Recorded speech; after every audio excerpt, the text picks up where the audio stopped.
It's really an honor to be with all of you. And again, an early Shabbat Shalom to everyone.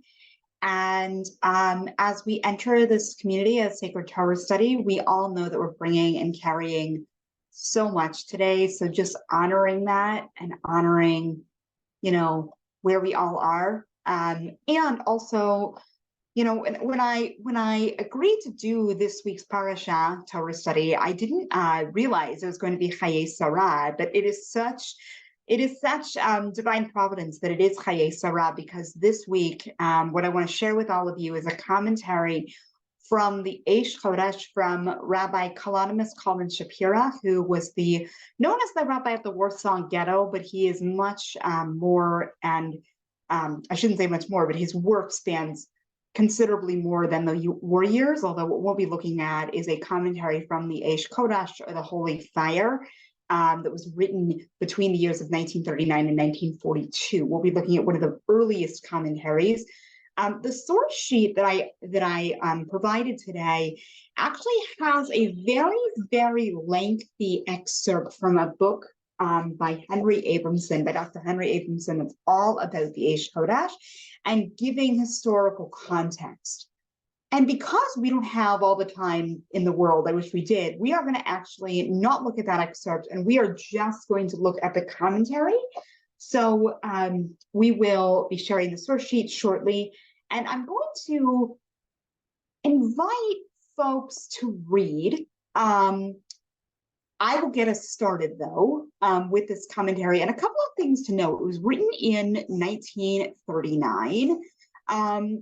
And also, this commentary was written very shortly after Rabbi Kalanimus Kalman Shapira lost many of his family members in the bombing of Warsaw that had happened just before, or just as the war was starting. So as we notice, it's November 4th of 1939 that this was written.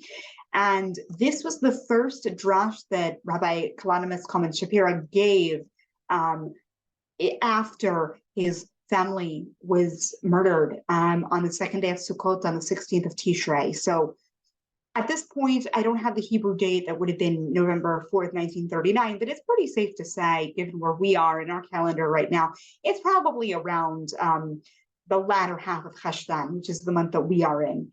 And so thinking about the silence that Rabbi Shapira experienced in terms of his writing, in terms of his thinking between the death of so many of his family members and, this first drash in Eish Kodesh, or it might be the second drash in Eish Kodesh, but either way, Rabbi Shapira, the Piazetzna Rabbi, I'll be referring to him as the Piazetzna Rabbi because he originally had a Hasidic court in the town of Piazetzna in Poland. And so that's where he gets his moniker, the Piazetzna Rabbi. And when he buried the Eish Kodesh in the Warsaw Ghetto before the liquidation and the transports, one of the things that he noted, he'd sent some of the transcript off to a brother who was living in Tel Aviv at the time, and he said to that brother, please ensure that if I don't survive the war, that my disciples, and frankly all Jews around the world, learn my Torah. So I think we're really learning in that merit of the Piazetzna, and we're learning in the merit of all of those who are suffering right now. And so I think this commentary, which I tend to go back to year after year after year on Chayei, feels particularly resonant. And so I encourage us to remember that this is a class of Talmud Torah, that we are here to learn together, that we are here to really look at the texts together. Of course, we're going to be holding a lot, but I encourage us when we have our conversations, they really are focusing on the text and on the Piazetzna's perspective, and that we're able to hold a container that can hold all of us in this moment. So as we say that going forward, as we open, what I'm going to do is I'm going to start reading, and I'm going to encourage folks to pick up. So Mara, if you could please share the screen share, that would be great. We are now sharing screen. Fantastic. Okay, I'm going to begin Chayei, November 4th, 1939. Now, this is the opening pasuk of our parsha. Sarah lived to be 100 years and 20 years and 7 years old. These were the years of the life of Sarah. Verse Genesis 23, verse Aleph. Rashi explains the numbers of years are written separately, 100 years and 20 years and 7 years, for a reason. They are set out in this way to tell us that just as a person younger than 20 years of age is legally considered a minor and hence without sin, so Sarah, when she was 100 years old, was also without sin. The verse ends with the words, these were the years of the life of Sarah, because Sarah's years at all these ages were equally virtuous. What is this chapter teaching us? Of all the great, flipping the page, of all the great saints and righteous women mentioned in the Torah, none are spoken of as highly as Sarah. The puzzle becomes even greater when considered in light of what is written of Abraham upon his death. When Abraham, our father, dies, the Torah also says he lived a total of 100 years and 70 years and 5 years. This is, of course, later in our Parashat, Genesis 25:7. And Rashi there explains that this also was because Abraham lived without sin. And yet, at the end of this verse, we do not find the words, these were the years of the life of Abraham, which might tell us, as with Sarah, that all sets of years were considered equal in virtue. In the holy book, Ma'or V'Shemesh, and Ma'or V'Shemesh was a book that his grandfather, Colonimus Kalman Epstein, wrote. It's a very important work of early work of Polish Hasidut, and the Piazetzny Rabbi is deeply indebted to his grandfather. So just bearing that in mind, he's going to quote the Ma'or V'Shemesh quite a bit. We find a quote from Menachem Mendel of Romanov, taken from his commentary on the beginning of chapter 6 in Exodus. And chapter 6 in Exodus, just to kind of count us all up here, chapter 6 in Exodus is the beginning of the crying out of Bnei Yisrael. We are in slavery in Mitzrayim, and we are under incredible labor and pressure, and we're crying out. That's in the second Parashat in Shemot. We are crying out to Hashem because we are in so much grave distress. It concerns a teaching found in the Talmud in Brachot 5b. Rav Shimon ben Lakish said, the Torah uses the word covenant in its description of salt in Leviticus. It also, and for our purposes, we don't need to worry about that. There's a whole conversation about sacrifices in the earlier part of Leviticus, and that's what Shimon ben Lakish is talking about here. It also uses the word covenant in its description of suffering. This teaches us that just as salt purges meat, so does suffering purge a person. And that is, again, Rabbi Kalamanis Kaman Shapira bringing a piece of Gemara. Rav Menachem Mendel of Romanov adds the following, and similarly, just as the meat is ruined when overly salted, so can a person be damaged by unbelievable suffering. For a person to be properly seasoned by suffering, the suffering must be administered with mercy and properly offset against a person's ability to cope. I want to pause here on Menachem Mendel of Romanov's statement here. So the Piazetzny is bringing a series of mekorot, of sources. And he's going to get to a point in a little bit in this drash, but he's building up this notion that just as Hashem talks about the covenant between Hashem and Bnei Yisrael using the term salt, and salt can cure meat. We know that because with koshering meat, you have to use salt to remove all of the blood because we're not permitted to eat the blood with the life of the animal. That's as best as this vegetarian can explain koshering meat, but you have to, and I say that with love, since I don't have direct experience of having done any kind of shlichta or anything like that, obviously, but I know that in terms of meat being kosher, it's not only about the shlichta not being done according to the halachot of kashrut, but also ensuring that the meat is salted so that the blood can be removed, because it is crucially important that we have to remove the blood, because if we don't do so, we are in violation of an isur d'oraita, of a biblical prohibition against eating blood.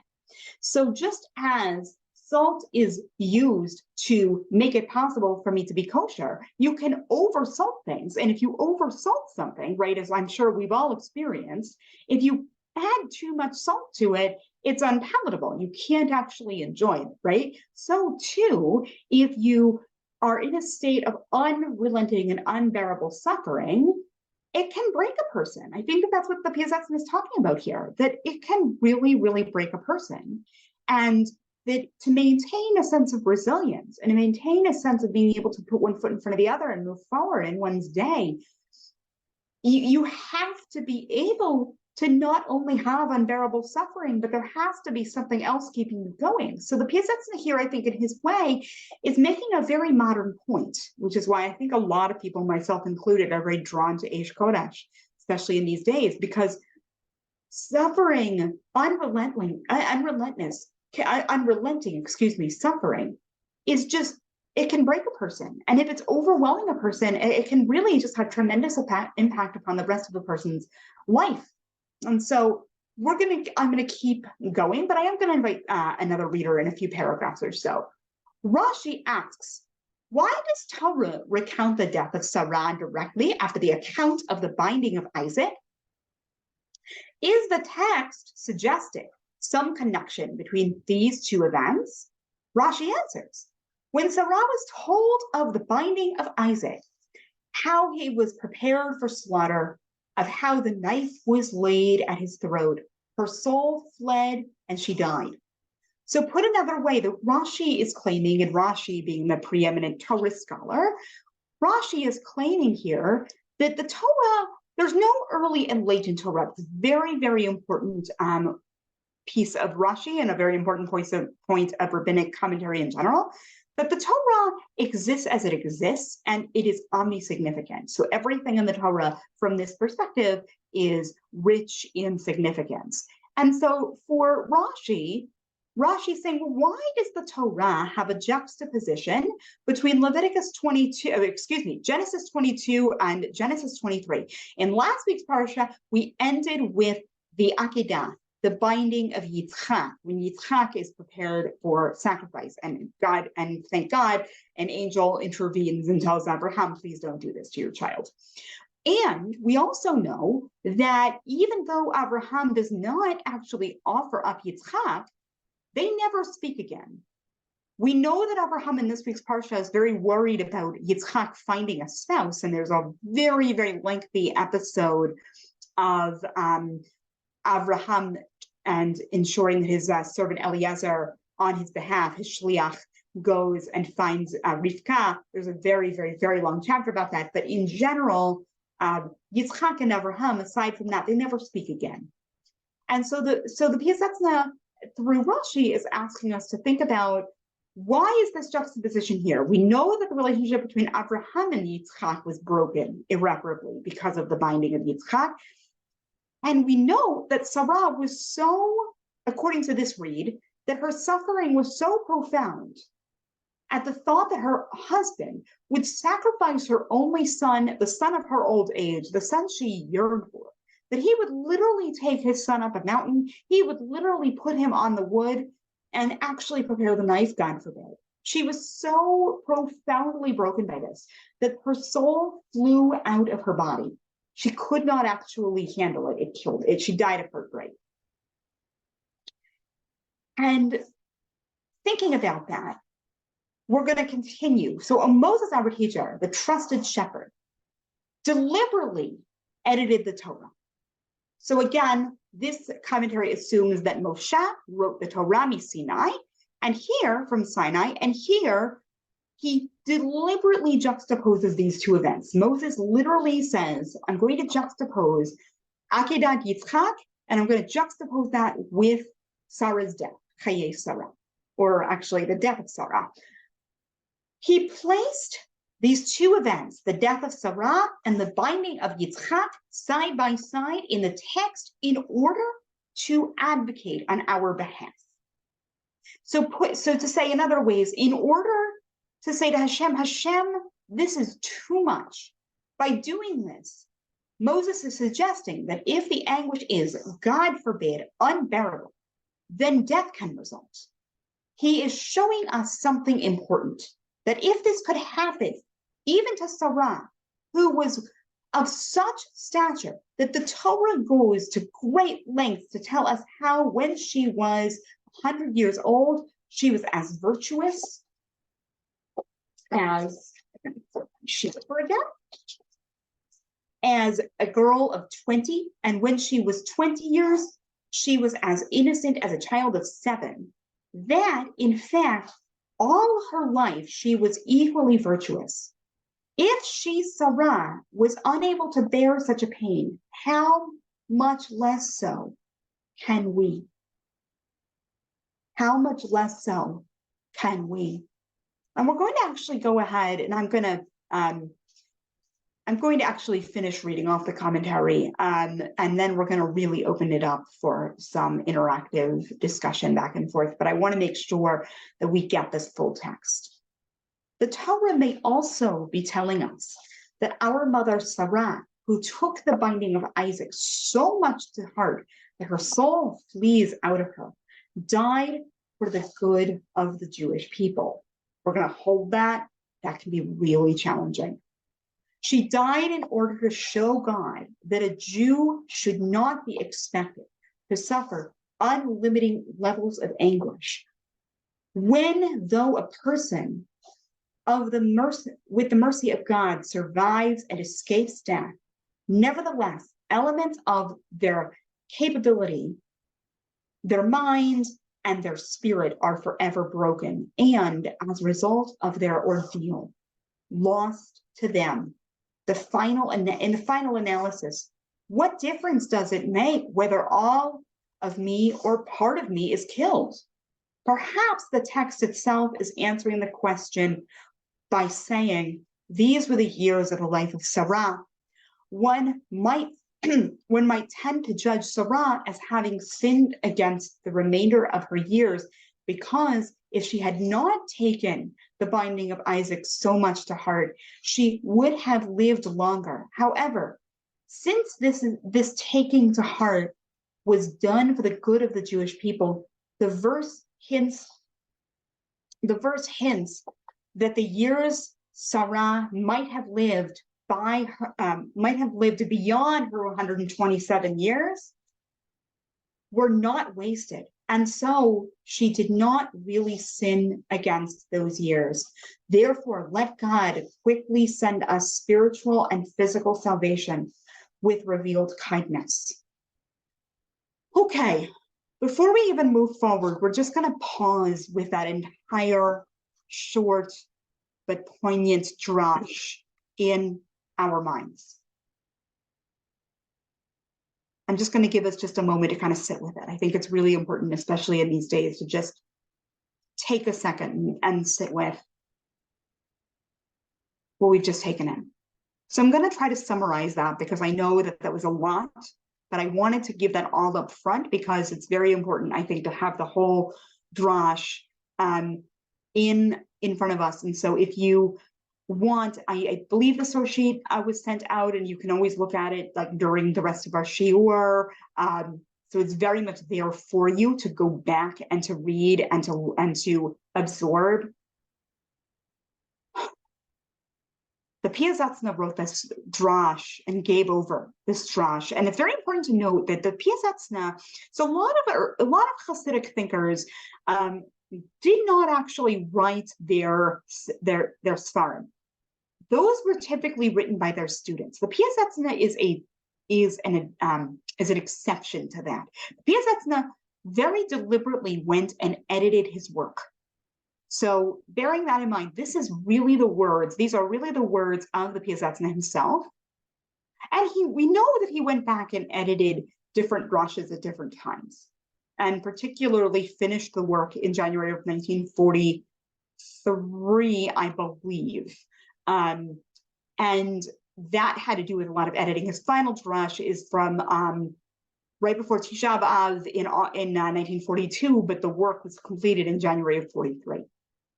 So bearing that in mind, bearing what the Piasetzna had experienced in the days between the murder of his family members by the Nazis and giving over this drash, he was very much committed to ensuring that Jewish life continued. And I think there's I'm not an expert on the Piasetzna, but my understanding is that there is a debate in scholarly circles, and I don't think we'll ever know because unfortunately the Piasetzna was murdered by the Nazis in the Shoah. And may his memory always be for a bracha. We celebrate his yahrzeit. We commemorate his yahrzeit the week of Parashat Bereshit, I believe. So that would have been a few weeks ago. And there is debate in scholarly circles who study the Piasetzna about whether or not he ever lost his emunah, his faith. Because one of the things that was very, very important to him was to keep Jewish religious life going in war-torn Poland. And we also know that he had two children.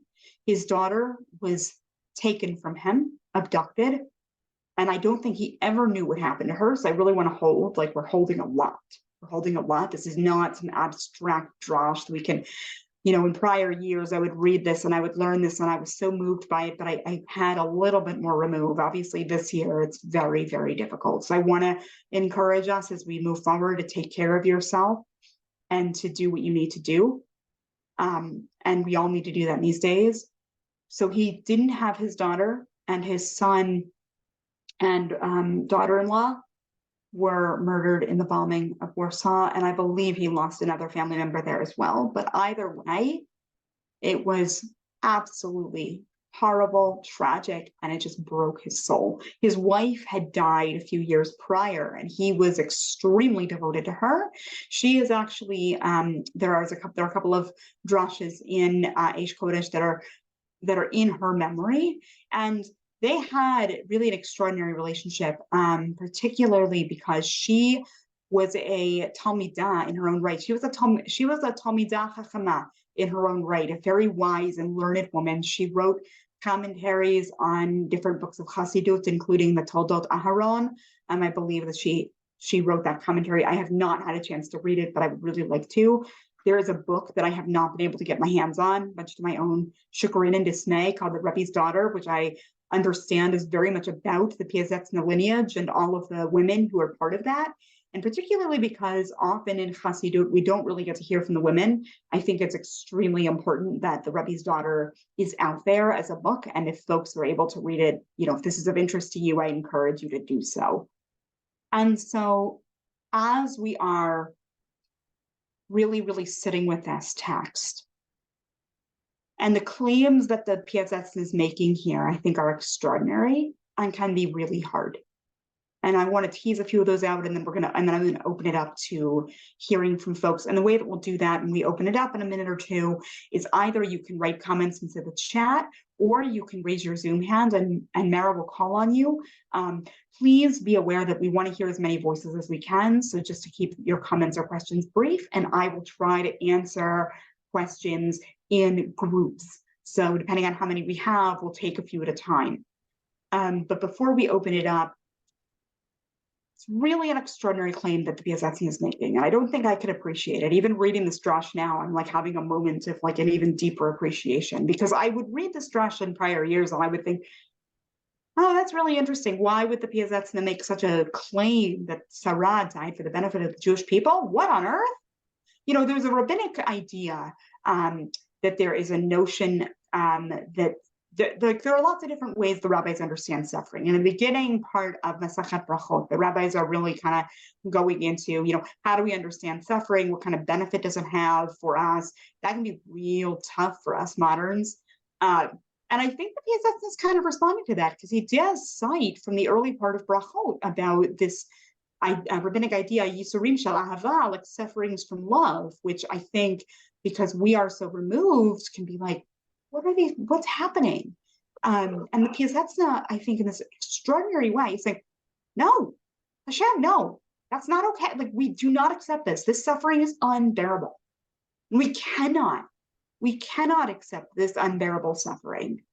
And our ability to cope is we're beyond our ability to cope in this moment. This is what I'm imagining the PSX is saying. Hashem, if Sarah Imenu, if Sarah, our mother, couldn't handle it and died because she was so broken by the near sacrifice of her only son, well, if she can't do it, and she's a tzedekah, she's a tzedekah, she's a righteous woman in his religious worldview, right? She's a righteous woman. Well, then how on earth can you expect? How on earth can you expect that the rest of us are somehow going to be able to handle it? I feel like the Piazetzna is just crying out to Hashem in this moment. How can you expect that we're going to be able to handle what we're experiencing right now? How are you going to expect that I'm going to be able to handle what I am experiencing right now? From the Piazetzna's direct perspective, having lost multiple family members and having just being totally bereft, utterly bereft, and the Piazetzna asking Hashem, how exactly are we supposed to go on? This can't be okay. Why does Sarah die? Because Sarah is saying, no, I will not accept this. I will not accept this. And there are lots of different ways to understand this also. And I wanted just to name before we move on, and this is the last thing I'll say because I've talked quite a bit, of course. There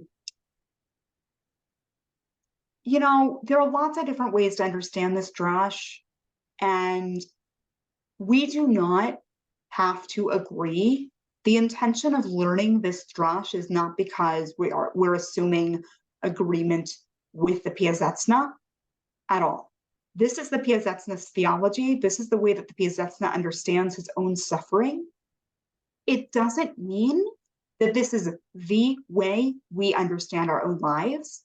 This is a theological and a pastoral claim, because the Piazetzna is in pastoral mode when he's with his congregation, going through the horrors of what they went through. He is deeply with them, and he is the kind of Rabbi, which is why a lot of people really admire him, myself very much included. He is the kind of Rabbi who, unlike other Hasidic rabbis, who encouraged their followers to remain in Europe and who got out, the Piazetzna, who was offered the opportunity to leave, multiple times, I believe, flatly refused and said, I am absolutely staying with my people. And so with all of those things in mind, and bearing in mind again, as I said, that we are here to learn Torah, and we're going to try to keep our comments to text and to kind of the ideas that are expressed here, I want to open it up to some conversation, comments, questions. So Mara, if there are folks who have questions, or if you want to read from the chat, if there are any there. Yeah, I'll start from the chat, and as people are thinking through their own questions, feel free to use your Zoom hand, and just a reminder to have your questions be a question and to attempt to keep them brief. Firstly, Rabbi, thank you so much. The people are really resonating with your teachings here. I want to go back to when you were bringing this to the Akedah. There was a lot of questions about who even told Sarah about the binding of Isaac, and there's some conversation in the chat that there's a midrash that Satan even was the one who told Sarah, and I just want to see if there's any theological understanding of her knowledge of it and what that may mean. Yeah. Oh no, I'm sorry. Is there any other question? We'll start with that one. Okay. My understanding is exactly that Rashi brings a lot of midrash in his commentary, and that there are midrashim, because there's nothing in the Torah itself on the Pshat level that would lead us to know or to think that Sarah had somehow heard about this, right? And that's such a legitimate question to ask, right? Because the actual text doesn't indicate that Sarah knew. But I think here that Rashi and the Piazetzna are really using or building off of that midrashic tradition that Satan told Sarah, or she found out some other way. So yes, I think that is where that is coming from. It's not in the text of the Torah itself. Okay, and thank you so much. And we have two people who have their hand raised, so we'll go to them in a minute, but I do also want to just share this question from the chat. In Jewish traditions, the idea of someone dying on behalf of their people can be somewhat resonant of a Christian theology.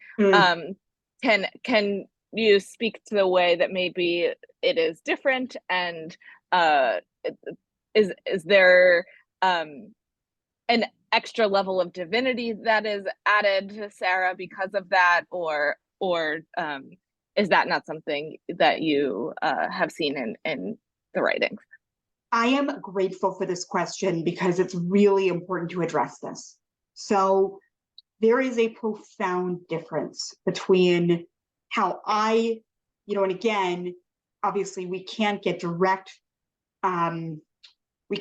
direct perspective of the Piazetzna, unfortunately, but the way that I and others that I've studied understand this drash is very, very different from Christian understanding of the death of Jesus of Nazareth and the way that that is somehow atoning for the sins of others. In our case, I think what the Piazetzna is claiming on a pastoral and theological level, Sarah does not get any extra divinity. Sarah is a human being just like the rest of us. Sarah is righteous in the Piazetzna's understanding and in traditional Jewish understanding because all of the Avot and Imahot, all of the matriarchs and patriarchs they have an additional layer of righteousness, but they are human beings just as much as you and I, and we all are human beings. They are not in any other kind of class. They are just ancestors with righteous deeds that we are to look up to. And so with that being forefront, thinking about them as righteous human beings, whose example we follow in the religious worldview of the Piazetzna, when Sarah dies, when the Piazetzna says, and this is not, the only way to understand Sarah's death, which is another key thing. When the Piazetzna is making that claim based on the Ma'or V'Shemesh and based on everything else brought from Rashi, that the Piazetzna, I think, is claiming that this was a protest.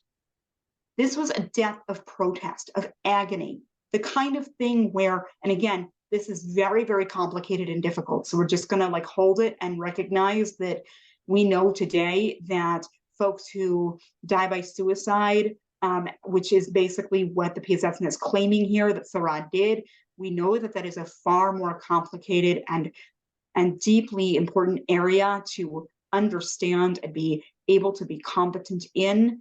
And I don't know if the Piazetzna had that knowledge, but we're going to hold all of our own experiences, and we're also going to hold that we know that we ourselves or people who we love may have died by suicide. So all of these things are key to hold on to. And so in this particular instance, as we honor the fact that this is not an abstract idea, that this is a very real and very painful idea, very painful thing, we're going to honor that in the Piazetzna's case. I think that he is making the claim, whether we agree or not, that Sarah died out of protest because her suffering was too great, as if to say, Hashem, I just can't take it. Stop doing this to the Jewish people, which is different from the Christian idea of Jesus of Nazareth somehow being, saving people from their sins. That is a very, very, very different idea. And that I don't even think the Piazetzna had that in his mind when he wrote this, to be honest. But I think it's a very important question. Thank you so much, Rabbi.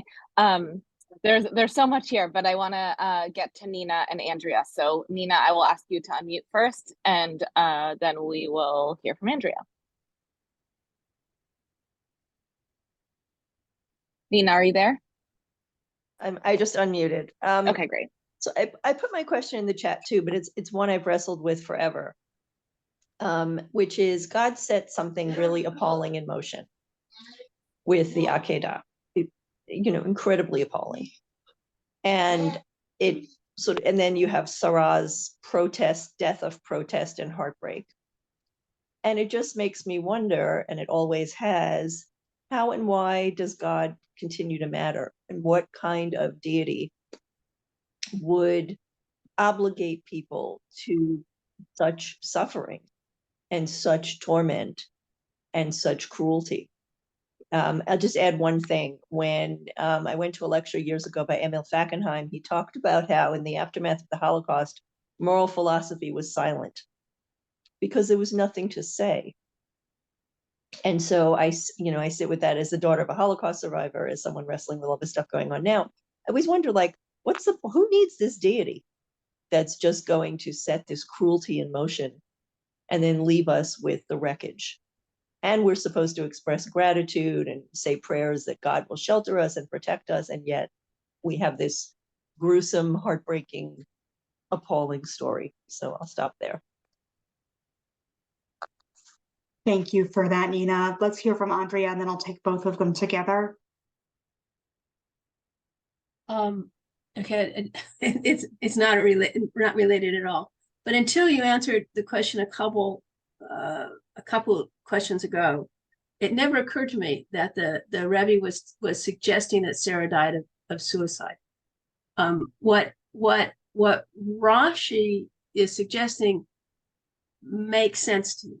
It may, you get this horrible news and you have a massive heart attack or whatever, and you just die of what is sort of like massive grief.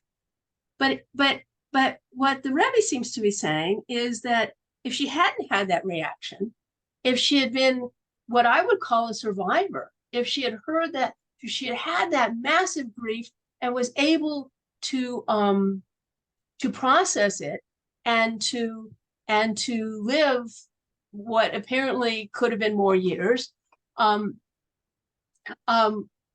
it's hard for me to think of that as a sin. It's hard for me to think of that as something that, surviving a terrible situation, and I just can't get my head around that being a sin. I guess that's the bottom line of my question.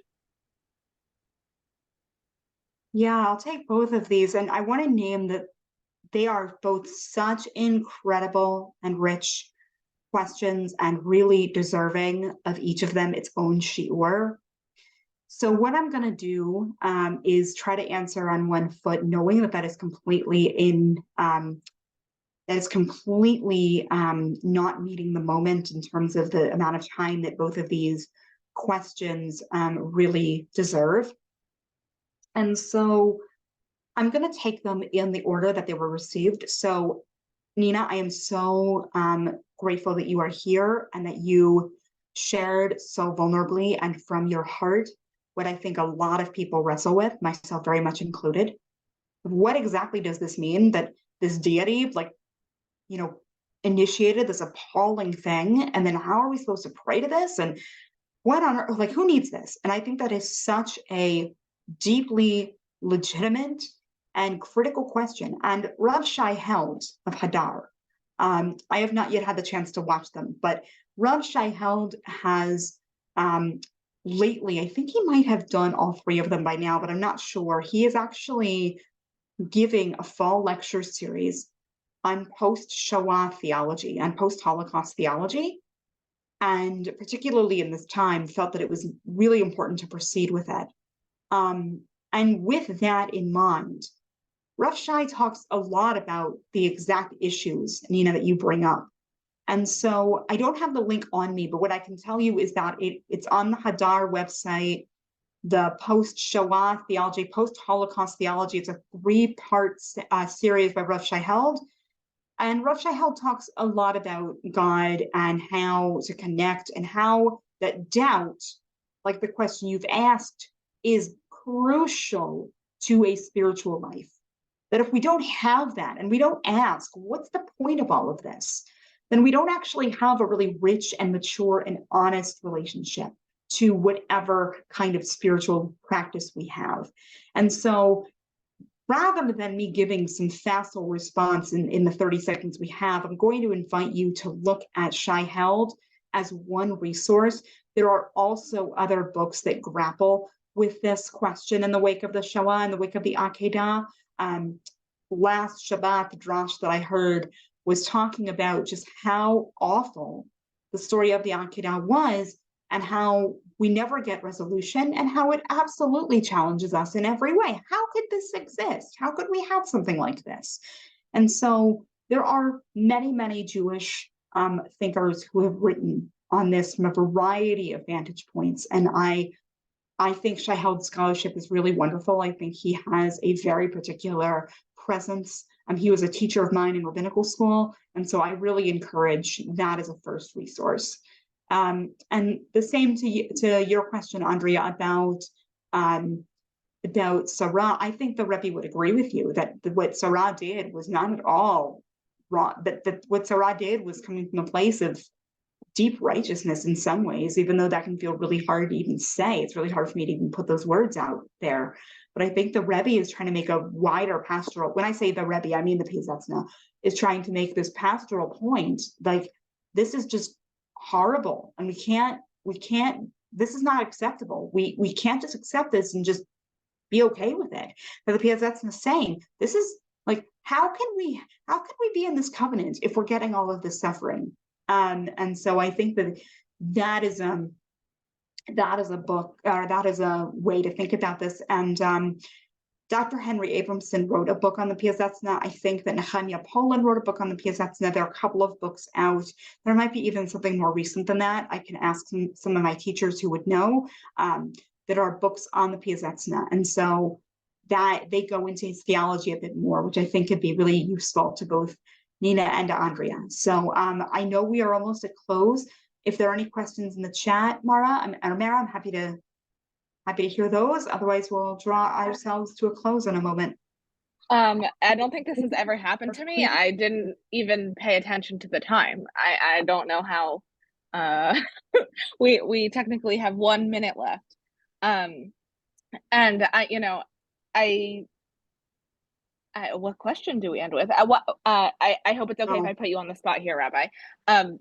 Is there any closing thought that you would like to leave us with before we close off? It's right, especially in these times, like, what exactly do you say to close? And so what I would say is that being with how you are actually feeling in every moment is really important.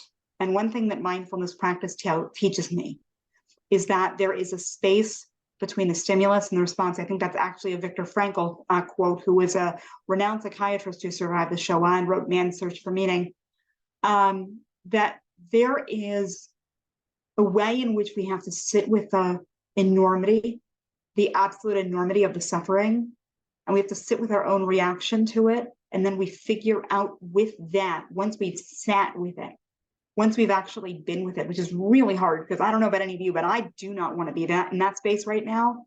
I want to be, doing anything else that I can do to avoid being in that space. But if we can be in that space and then from that place, take wise action for ourselves, for our loved ones, and for the world, that I think will put us on a much better footing.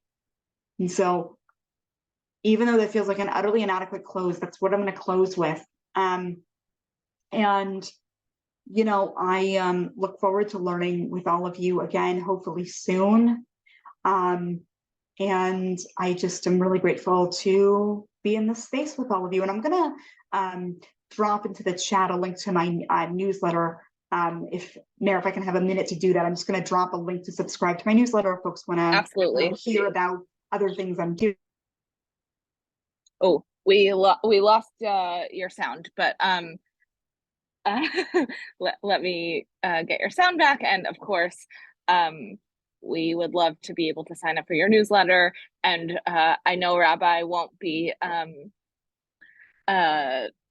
underlining this, but I will say that she has a really wonderful class, I believe, on the Amidah that she's teaching. And so you can learn more about that through her newsletter as well. I don't know why I can't ask you to unmute again. Okay, here we go. Here for all of those who stayed.